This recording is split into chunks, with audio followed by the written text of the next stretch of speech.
Tumulong ang mga kawani ng Sagada Municipal Police Station sa pag-aani at paghahakot ng mga repolyo ng isang magsasaka sa Mubo, Patay, Sagada Mountain Province. Ang mga gulay na ito ay ipinamahagi sa Eastern Barangays ng bayan. Detalye mula kay Valerie Jane Taguba.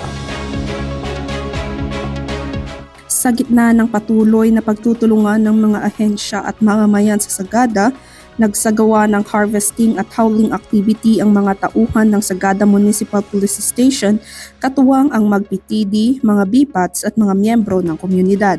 Ayon sa Sagada MPS, nagpapatuloy ang kanilang hauling at delivery operations ng mga repolyo sa iba't ibang barangay ng Sagada sa nakalipas na mga araw bilang suporta sa mga lokal na magsasaka at upang makatulong sa mga komunidad.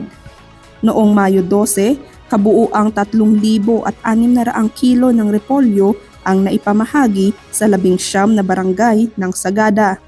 Sa isinagawang operasyon, umabot sa 250 kilo ng repolyo ang inani at idinala sa bayan ng Sadanga para sa distribusyon. Ang mga repolyong inani ay nagmula sa iba't ibang sakahan ng mga residente ng Sagada bilang bahagi ng pagtutulungan upang masuportahan ang mga lokal na magsasaka at matulungan ang mga komunidad na nangangailangan. Mula dito sa Bontoc Mountain Province, Valerie Jane Taguba para sa PIA News, Cordillera.